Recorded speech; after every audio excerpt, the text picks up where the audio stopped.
Hello. Thank you for watching Garden Nibbles. I'm Deidre Odumakinde.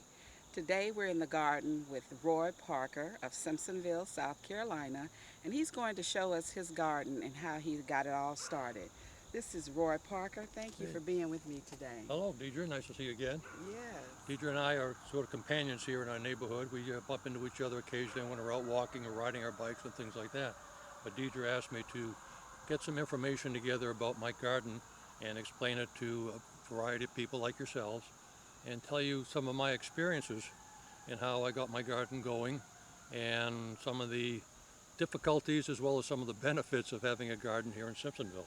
Awesome. Well, let's get started. Let's go over here and tell us about this pile of mulch you've created. When I bought this land, I had a lot of large trees on it, and we had to cut the trees down if I was going to use it for a garden of any sort.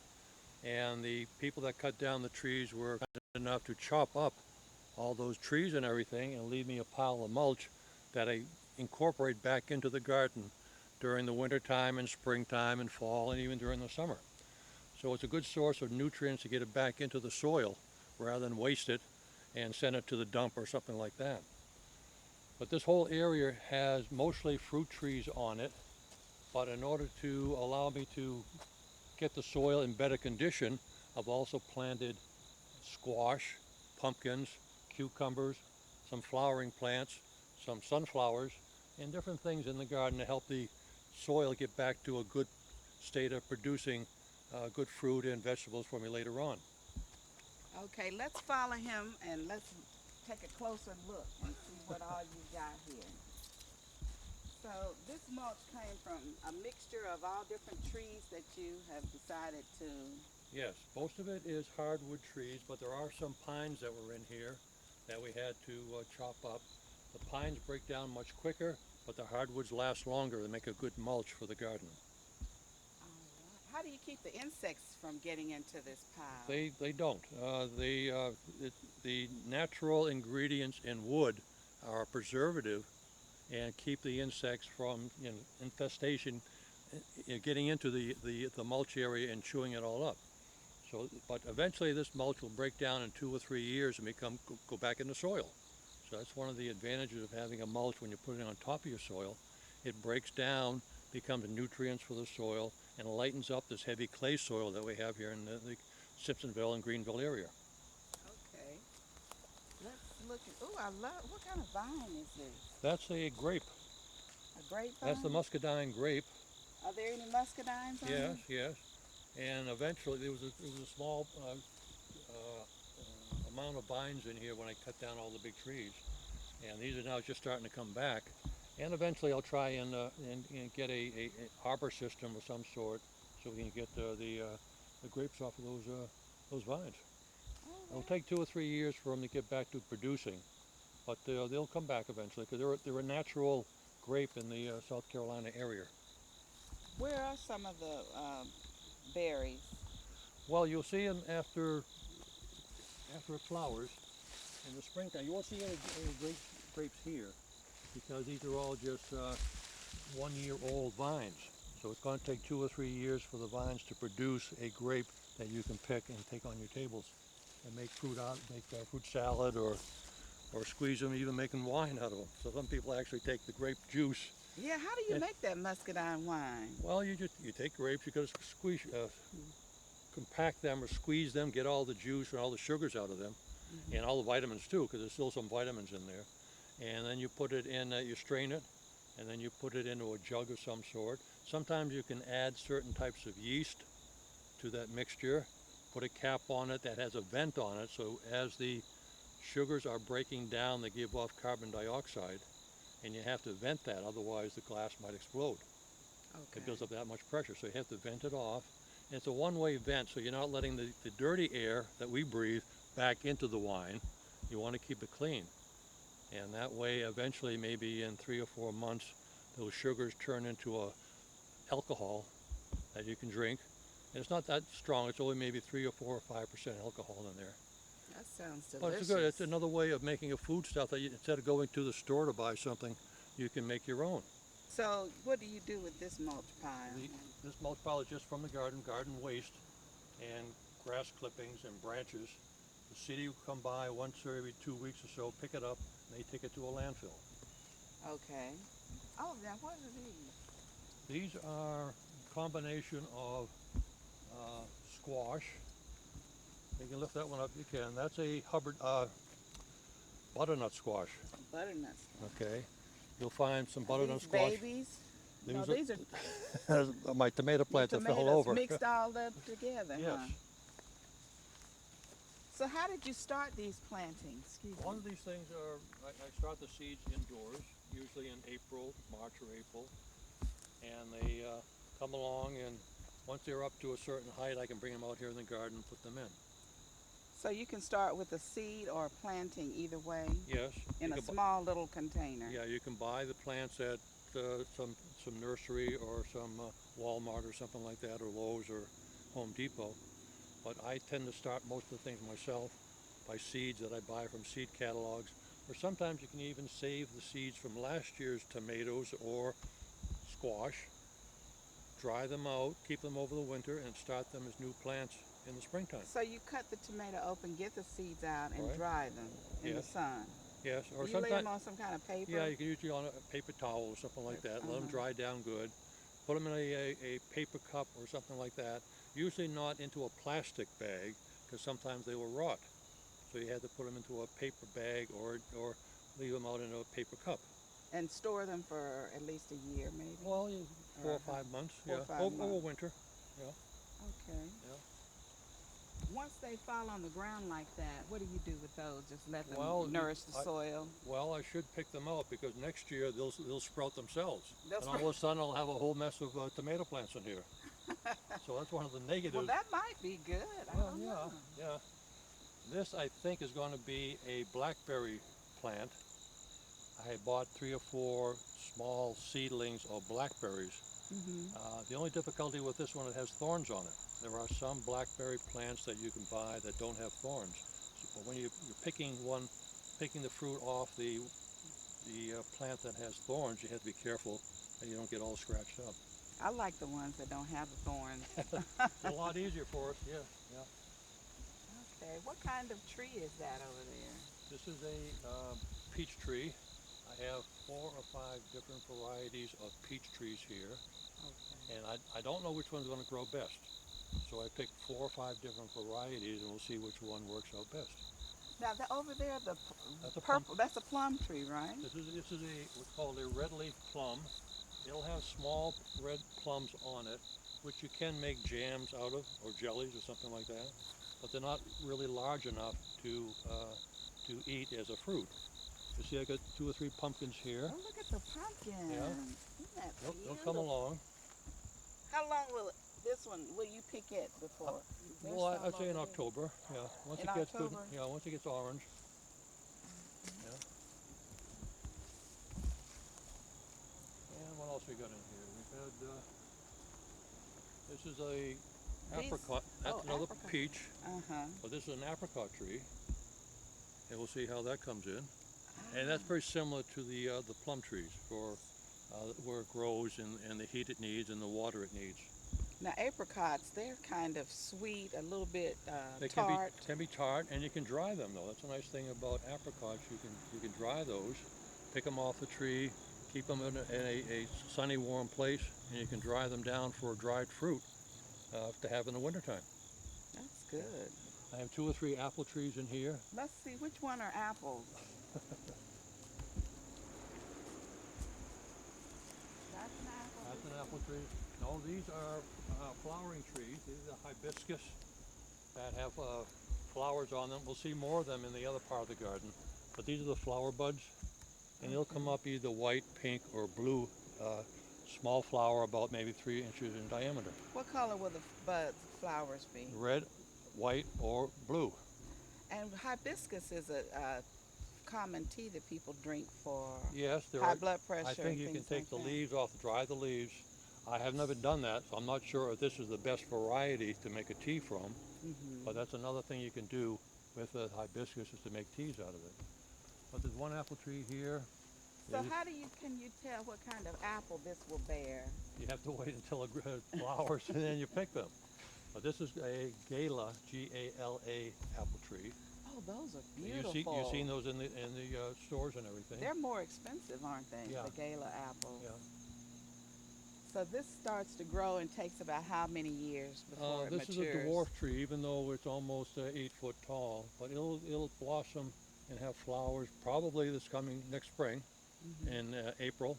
We'll have flowers on them, and if I'm successful, I'll be able to pick the fruit next September. Whether you want to use any pesticides or not, so if you don't want, if you want to keep it organic, you know what you've sprayed the tree with, so you're not poisoning yourself. That's another way of looking at it. Well, do you put pesticides of any kind to keep the bugs away? I do that early in the spring because there's a fungus that gets on apple trees and peach trees, not peach trees so much, but pear trees that will kill off the plant. So you have to take care of that in the springtime before it flowers. You spray it so you don't have that fungicide on your plants, and that keeps the plant healthy. And it doesn't get into your food? And the fruit, right, because the fruit hasn't come out yet. So. Okay. Yeah. And This is a peach tree, pear tree. a pear tree. What kind? That is a Anjou, which is a French pear. It doesn't do too well. It's been suffering. It's not been growing as well as I want it to. But pear trees grow tall. They'll have many branches coming off the main stalk. You can see where I had to cut off the old stalk because it was rotting up above. But it still came back again. This is another pear tree. What kind is it? The leaves look different on this one. Well, it's growing better. That's why it looks better. Okay, it's healthier. Yeah, it's healthier, correct, right. Okay. And there's another peach tree here. And these red flowers are also hibiscus. Remember, these are the ones you asked me about early springtime when they were just coming in. They are But beautiful. these are the large flowering hibiscus.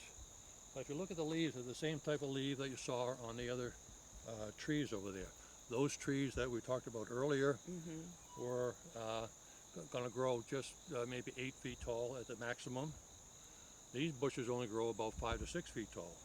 Wow. These hibiscus.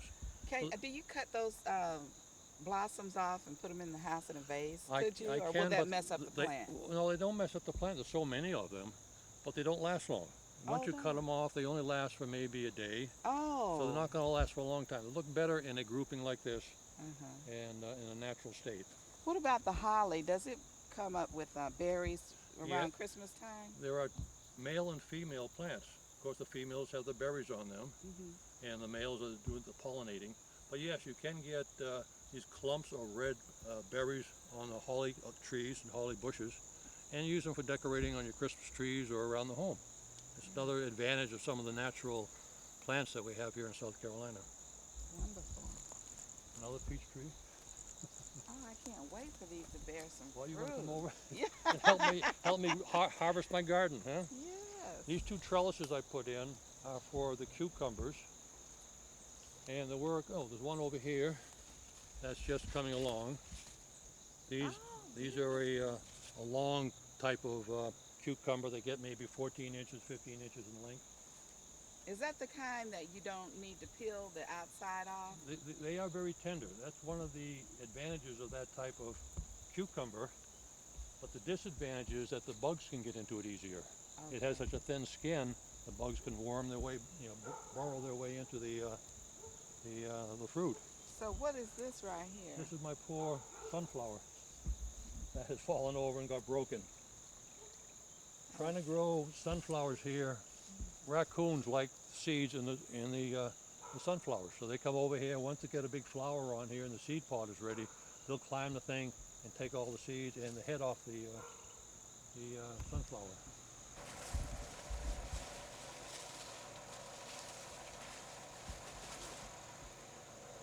And this is a good time to pick these because when they're small. These things will get maybe 14, 16 inches long. Wow. But when you feel it, it looks almost like a zucchini squash. Yes. Same but coloration. You're calling it a cucumber? It's a cucumber. And look, as I said, they get to be about 14, 16 inches in length. They're very tender when you cut them when they're about that size. Now, how do you cook them, or do you Well, cook them, or you just slice them? Just slice them. You can take the the seeds are very small when you're picking them this size. Do you like eating the seeds along with it, or do you Yeah, scrape those no, out? the seeds won't harm you. A little Mm. extra roughage for your system and everything. Okay. Now what's going on right here? I love this This is plant. just a flowering tree bush that I put in many years ago. It has flowers in the springtime. It's called variegated because you get two different color leaves on it. Hmm. You got a darker green and a lighter green, and that type of coloration is called variegation. I would like to use this for decorating inside. Yeah, there's a lot of those trees and bushes and plants like that around South Carolina. There's Is some this wild ones that are growing in oh, here. some wild ones? Yeah, What's this plant right this is here? just an oak tree. And cutting down some of the trees here, What is it? this is oak. Oak. And I think it's a blackjack oak. I'm not really sure. When I think of oak, I think of the large, Big trees. big trees. Yeah. Well, big trees have to start small. So this will turn into one of those. It could, yeah. It could. I would have to cut it all back and just get one single center stalk, and Mhm. that would be the one that becomes a tall tree. Now these right here are. Those are tiger lilies, and they'll be up in June and July. Those orange lily flowers. These are irises. These are earlier springtime flowers, and they're good for cutting. You can cut irises, bring them in the house, and they'll stay for maybe a week, week and a half, 2 weeks sometimes. Will they be good for through the winter?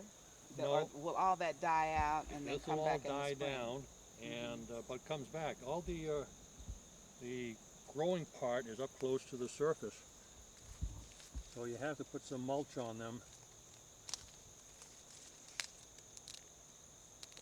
Oh, I don't want to dig it out. I can't pull it out. I think I'll hurt the tree too much. But all the roots are real close to the surface. Normally, I would put some mulch on that to get it through the winter time. Okay. Is this another? There's another flowering tree. I think it's called a Washington crab apple. Crab apple. Yeah, it'll have little tiny fruit on it. Hmm. I was trying to grow something here and try to shade it, but it didn't work out, so I don't know what What happened was that? What were you It was trying a hydrangea, Oh yes, I have some. and this is all that's left of it down there. So I'm trying to just save it. It may come back in the springtime, I'm not sure. But we've got to try and keep it protected. We showed you some of the larger sunflowers in the garden area. These are also sunflowers. They're in the sunflower family. So they're called perennial. They will come back each year. I don't have to replant them. And they bloom from July into August and even into September. So they're a good plant to have in your garden that's always in blossom. And again, they're a sunflower. I do what's the technique of gardening that's called the French intensive gardening system. That's where you put a lot of things into a small area.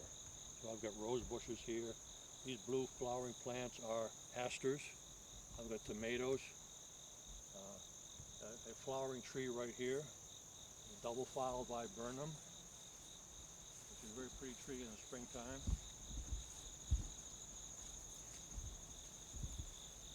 And some peppers. Oh wow, peppers. This green patch right here, there's some weeds in here, but there are also some kale for picking in the Oh. wintertime. Mm-hmm. And there's also some broccoli that I've just started from seed.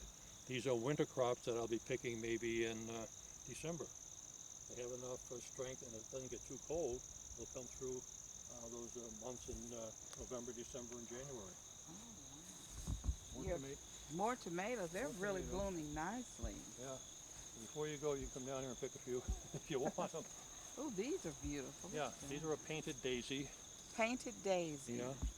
And it's it Are dies they back. perennials? Yeah, it dies back, but you see all the seed pods here? Yeah. These will fall off and reseed themselves in the ground, so they'll come up next year from these seeds. Hmm. They take care of themselves. Over on this side, it started just recently some hot peppers. These are habanos. And Habanos. Habano peppers. They're a hot pepper for mixing in with food and doing some cooking with. The small green plants in there are Swiss chard. They grow almost year round, but they really come in strong in the late spring or in the fall. And they're good for putting in salads. The netting and the screens I have on the ground here, underneath them are some seeds that I started. And I'm trying to keep the rabbits away from them. We have a few rabbits in our neighborhood. And this will keep the rabbits from going in there and chewing up all my seedlings that I put in. Okay. And there's enough sunlight getting through the screens and everything. You can see some of the plants in there now. These are broccoli that I've started. And the netting keeps the animals out of the garden. They're so small, I would just maybe weed them out or something, thinking Well, they're just weeds, yeah, but they're actually You have vegetables. to know what seeds you put in the ground so you take care of it. And you're standing under another peach tree. This is the white peach tree. The fruit, instead of being that yellow color that you're used to seeing in peaches, the fruit is actually white. But it's just as sweet as a regular peach. So when we have white peach juice, that's what it is. Yeah, It's coming could from be this that. tree. That's right, yeah. Yeah, I like white peach juice. What's this big one? That's an apple tree. Okay. What color apples? What kind? This is called the wine sap apple. Wine sap. You told me about that. Yes. And that's one, you can almost taste wine in the flavor of the apple when you're biting into it. Wow. And it's a nice dark red. Doesn't get very big. It's only about maybe 2.5, 3 inches. So it's a fairly small apple, but it's a very flavorful apple. It's a beautiful tree. Yeah, it's a nice. You have to prune back apple trees almost every year. Do you prune back all the way to the end of the branch, or No, how you far want do to you go back? take off the branches that are going up in the air, because the blossoms only occur on horizontal branches on apple trees. So this will not have a flower on it, therefore won't have any fruit. So you really don't need that. But you want to save these that are like this, because they will have flowers on them and therefore have fruit, during the summertime. Okay. I'm always afraid to prune a tree because I don't exactly know. What's the rule for pruning? Take care of anything that's going up. Take care of anything going up. Yeah. Leave the horizontal ones. Okay.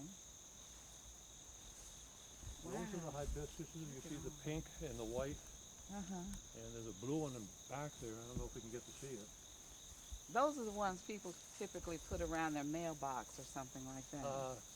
Well, you can. These tend to grow more bushier. I don't know if you want those around your mailbox or not.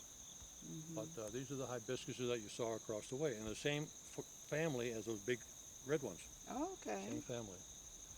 This is a mixture of sweet potato. There's some acorn squash. There's some broccoli. There's some more of the butternut squash in there. Oh. Tomato plants. A lot of weeds, unfortunately. But also some mums, chrysanthemums, those pink flowers you see in the back. In South Carolina, they bloom twice a year, in springtime and in the fall, so you get 2 flowerings out of them. And chrysanthemums have a built-in insecticide, so they help keep the bugs out of your garden. So when you're growing those in a garden, you get the added benefit of a built-in insecticide. This is an acorn squash. It'll get larger, maybe 6, 7 inches. There's one there, there's another one over in there. And the butternut squash, you already saw those. These are getting better in color. See that nice golden color? The one you saw across the street was almost pale. And you made some soup. I make soup out of it, a mixture of onions, butternut squash, some spices, and broth or vegetable broth. You mix it all together, cook it for an hour or so. It's a good healthy soup to have. So you eat mostly out of your garden? Well, no. I support the local supermarkets pretty well. This is just, a hobby that gives me some benefits of having my own food, if I want to say I can cook my own food. Yeah. More tomatoes, of course.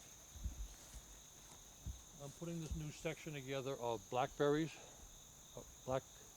These are all blackberries, and these are the ones that don't have the thorns. Ah. So they're very easy to grow. You don't have to worry about getting cut. Yeah. Okay, I can deal with that. You can handle those. Uh-huh. Yeah. But unfortunately, I also put some raspberries in here, and raspberries have thorns. So I've got a problem here of having 2 different types of plants. raspberries here with thorns and the blackberries without the thorns. So I have to be careful and maybe sort those out this wintertime. Put the raspberries some other place all by themselves. Do you grow grapes? Have tried several times to grow the regular red grapes and white grapes that we buy at the store. I have not been successful. I think it's too humid here. Okay. Grapes are grown like in California where it's very dry on the mountainsides. So it's very difficult for me at least to grow good grapes. Maybe the muscadines, once I get those muscadines growing, maybe we can get something out of those. What do you think about Epsom salt as a fertilizer? Epsom salt is a mineral. It's not really a fertilizer, but it aids things like tomato plants because it has magnesium in them. Magnesium sulfate is Epsom salt. And sometimes plants need that magnesium to help them be stronger and help to produce more flowers and therefore more fruit. So that's why it works well with the tomato plants. One thing that occurs with blackberries is they do what's called tip layering.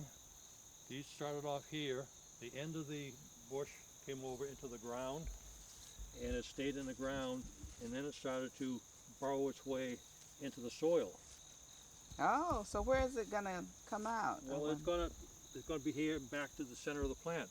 So this wintertime I can cut this off and I have two plants rather than the one. But I really don't want to pull it out, but it's burrowed into the ground and has made another plant out of the first original. That's another way of expanding your garden. That's interesting. Yeah. I wanted to get over and get a picture of that beautiful rose. Okay, That's my favorite. Let's come around this way if you want. I'll let you go. You gotta come this way. The type of gardening I do, it's everything is pushed together and compacted. What type rose is that? I used to know the name of it. I want to say Granada, but I'm not sure if that's really the name. It's been 20 years since I planted it, so I've lost probably mentally the memory is gone. But I think it was called Granada. It's a very pretty rose. Trouble is in with everything else now. This is a herb that is used in teas. It has almost a spearmint or a peppermint odor to it, and that's how you tell what it is going to taste like in a tea. You can take your hand, rub it along the plant, and smell what it's going to smell like. Okay. Why don't you try that? Okay. Just, it has a little bit, yeah. So and when you put it into a tea, the heat of the water makes it even more fragrant. I wonder, could you use that like just steep it and let it perfume your house, maybe? Well, yes, you can make a potpourri, I guess, out of it or something like that. This is some eggplant. They're just flowering now. Let's see if we have a long enough season to get some eggplants. Oh, eggplant. I didn't know that's what it looked like. It has a beautiful flower. Yeah. This is ginger. Okay. It'll have a flower on it. Later on in the wintertime, you can take the root out of the ground and you can shave it and make ginger, use ginger as a spice. So the ginger, you'll dig it up? Is the root, yes. The root. Right. I've got 4 of them here. Ginger is a natural healer for things like vertigo and digestion. digestion. And for supposedly pregnant women when they have morning sickness, they're supposed to drink some ginger teas and ginger ale and things like that to help them settle their stomachs. Some more eggplants here. I had some plants left over when I started are these sweet the potatoes. skinny ones? Which sweet one potatoes. are these? These Oh, these are sweet potatoes. Sweet potatoes. My apologies, yeah. Okay. Yeah. Again, more of the chrysanthemums to act as a insect repellent in the garden. More tomato plants and a pepper. These are some more peppers that are coming in. These are the hot ones. Are those jalapenos or what kind? They're going to be jalapeno types, I believe. I like jalapenos and pimento cheese together. Yeah, okay. And I just started onions. Are these the green onions? Oh, these are going to be about maybe 2 inches, 3 inches in diameter. Okay. So I'll start them growing now, and maybe sometime in like December I'll be able to come out here and dig them up for use in the home. I love this shrub right here. That's arborvitae. That's What? an, and it is a good house plant, a good plant for around your foundation. Okay. Yeah. These are yews, Y-E-W. Y-E-W. Yeah, yew plants. And again, they're good for foundations, usually on the shady side of your home. These are the flowers that come up on that hibiscus. Oh, that's beautiful. That's a pretty little blue violet color. And there's some more. This is the pink color that comes in, Oh, and the white. what a pleasure. It makes it coming out to your Yeah, garden just a pleasure. rather than just grow all vegetables and things like that, I try to put more flowering plants in now. As I get older, I want to see more of the beauty of the garden rather than just the food. I love that tree that's blooming, the pink blossoms in front. Yeah, that's the crepe myrtle. Crepe myrtle. Yeah, crepe myrtle is a very good flowering tree for South Carolina. The blossom time is almost 2 months. 2 months. Yeah, if you have this in the right location and good moisture in the soil. And you get different colors. This is sort of the blue-pink color. The other one I have, you can see that up that way, is a lighter pink. Hmm. There's a darker blue one that I have in the backyard. And there's also a white that comes in very, very pretty. Why do they call it blue?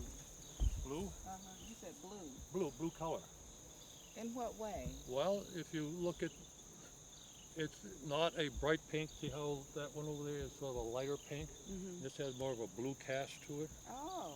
And then the one that I have in my backyard is even a deeper blue color. Okay. It's still not, it's a variation of pink, but it just looks like it has a blue coloration to it. Is bamboo, and I use the bamboo to make sticks to support the tomato plants Awesome. rather than go out and buy some sticks at the hardware store. Okay, so here's some of the bamboo Yeah, that you've harvested. yeah. And again, it's really strong for tying plants together.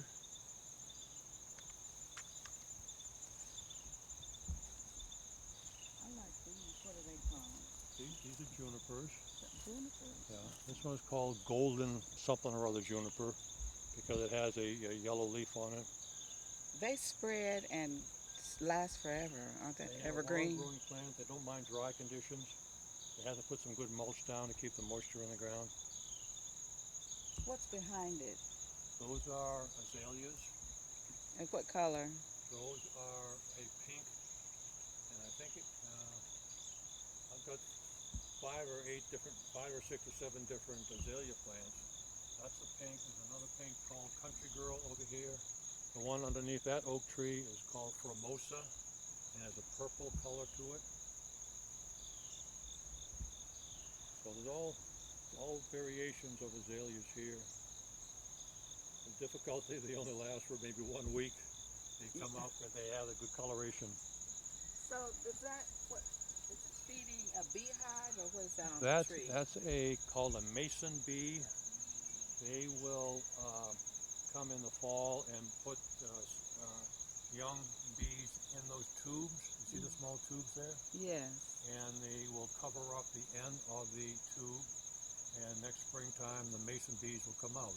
They're a small bee. They're not very aggressive, but they're a very good bee for pollinating a variety of things in your garden. How does that work? Explain a little bit more. A bee will come over to your flower and he's looking for nectar, the sweet part of the juice of the flower. And while he's in there, he'll be rubbing up against parts of the flower that have pollen on it. Then he'll go to the next flower. That pollen that was on his body will then be transferred to the next flower. And that's how fertilization of the flowers take place. That's one way that fertilization takes place.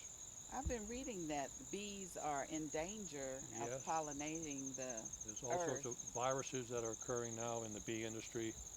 They don't know what's causing it. They're trying to save the bee population because bees commercially are very important for agriculture. All the farmers that have almond trees in California, plum trees, peach trees here in South Carolina need to have bees that will help the pollination. So if you have a poor bee population in your area will have a weaker garden. It won't have as much fruit on it. So by having this Beehive, beehive, yeah, yeah. it helps pollinate your whole garden. It'll help. So every garden needs a beehive. It really should have. It's a lot more extra work for gardeners. This is a camellia tree. These blossoms will continue to grow and will have flowers maybe in January or February. Are they white blossoms? These are the deep pink, pink. very rich pink color. Okay. Oh, look at the hostas we're coming. Yeah. There are many different types of hostas. This is Plantagenet, which is a lighter green color. The one in back of it is a little darker blue-green. Mm-hmm. That one is called, I believe, is called Royal Standard. Each of them can grow in a different amount of sunlight. The Plantagenet really likes sunlight. It's on the edge here, it's getting more sun, and therefore it has flowers.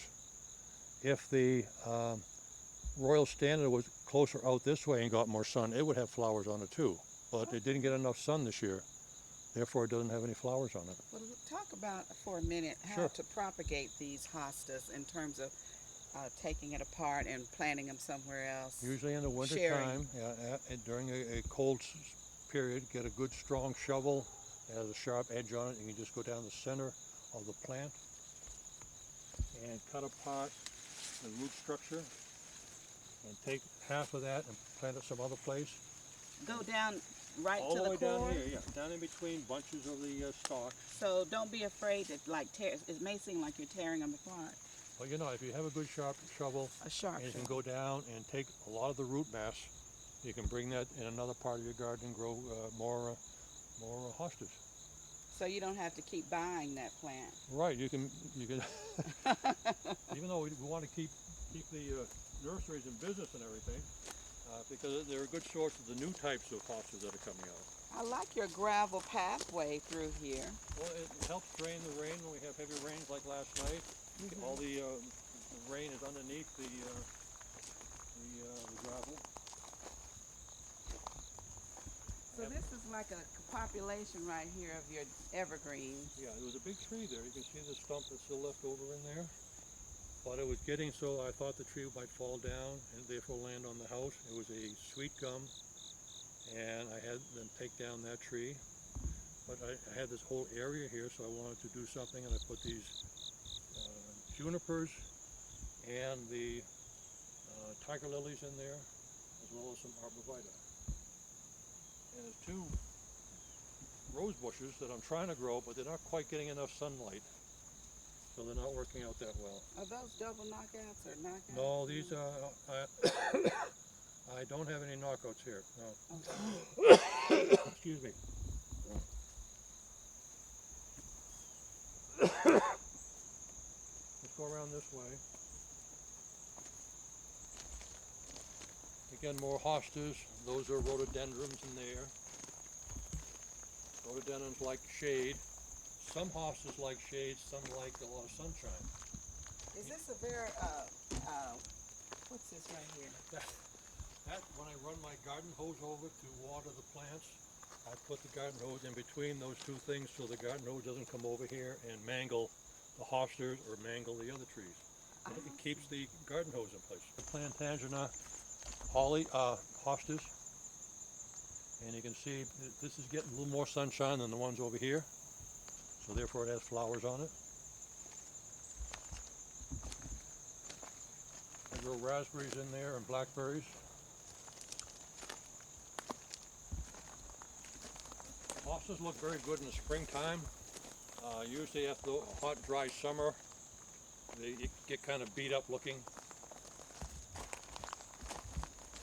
What's this right here? This is beautiful. That's Asiatic jasmine, Asiatic jasmine. and it's a good ground cover. Mm-hmm. There's a dead tree in there, a stump, Okay. so it grew up over that and helped block the dead tree, the stump that was there. The only difficulty also is that it tends to climb trees. You can see it getting up the trees. So once a year or twice a year, I have to come out here and pull the Asiatic jasmine off the tree, cut it back so it doesn't go up and choke the tree. Different types of hostas. And this is my hosta bed. You can see different colorations. A very dark blue hosta. Dark blue hostas don't like the sun. They like to be in the shade. Okay. So I can't put it out here. You can see this is getting a little bit yellow on the edges because it's getting too much sunlight. So I really got to push that back further. You're going to dig it up and push Dig it it up back? and just carry it and put it back further. But you see different types of hostas, one with a dark blue center and a light green edge on it. This is another one of the Plantagenet. It's got a good fair amount of sun over here, so it has a nice blossom on it. Mm-hmm. That's a beautiful patch of hosta there. Yeah, they're all different types. You could have a pick your own hosta farm right here. Yeah. And I don't know what this variety is. It has blotches on it, and it has sometimes a yellow center and sometimes a blue. I really don't know what that variety is. I have a book on hostas. I'll try to find out what the name of that one is. It's something different. I have not seen a hosta like that in other gardens. I like your vines that are growing along the... Again, a good ground cover and another planting so that we can get different types of plants growing here. More of the junipers. Look at that tree. That is gorgeous, this one here. Yeah. These are some pines that I put in. When you first found this property, it didn't have hardly... Well, had big trees on it. Didn't have any of these other small trees. Didn't have a garden area, of course. It was all very rough. I had to spend the first 3 years just cleaning the place up and getting it so I could put the type of garden in that I wanted to put in.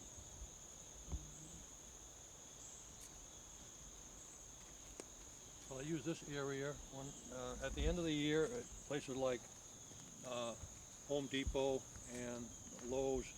They will put plants on sale for $1 a piece or something like that, and I will buy 2 or 3 different ones and I'll put them in. These are the yew bushes, like we saw down below. These are very soft. Yeah, they're very pleasant feeling, not sharp at all.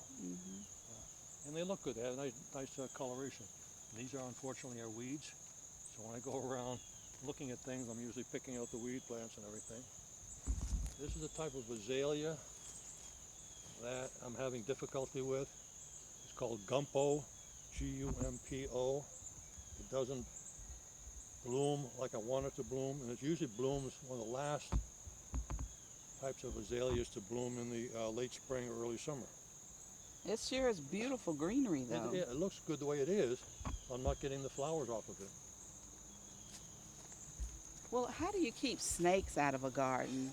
And I know a lot of people don't get out in the garden. They say, I'm afraid of worms, snakes, and all of the little varmints that are out. Yeah. What do you say to that? I am not bothered by snakes. I've seen what are called black rat snakes here. They keep down the rodents like mice. They also eat crickets. So, and I know you may have a little problem with rats, or with snakes, but they do good for you. They do good for the garden. And I think I've only seen one poisonous snake here, and that was a copperhead that was underneath some of the mulch that I had over there. And I was out there digging in it, and also I uncovered this, what I think was a copperhead snake. And I just put the covering back on him and just left him there. And I came back an hour later and looked underneath there, and he was gone. So they'll stay away from you. They don't want to mix with people, but they do a lot of good for the garden. They eat a lot of the insects that you have in your garden and mice and things of that nature. So what would you say to people who might want to start a garden to feed themselves or for sharing with others? Yeah. What would you say? First thing you do, if you're going to work in a garden, you got to get a good hat. Okay. Because you need a hat with a brim on it to keep the sun off you or protect your ears and the back of your neck and your forehead. And the second thing you have to do is get a pair of shoes that you can kick off very easily when you're going back to your house. That's rule number 1 and number 2. Then you have to really find a place that has a good amount of sunshine and a good amount of soil. The soil here was very difficult. You notice all my gardening places are built up off the ground. Right. Because the soil underneath is very heavy clay soil.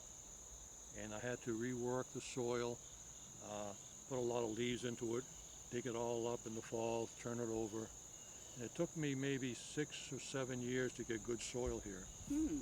Because I had to really work it. You have to work your soil. But that's one of the other things you have to be concerned about is the type of soil you have, whether you want to put the time. I'm probably working in this garden 20, 30 hours a week. That's a lot of And, time. and a lot of time I'm just walking around picking the leaves, picking the weeds out. But I'm also, looking things over, making sure the plants are healthy.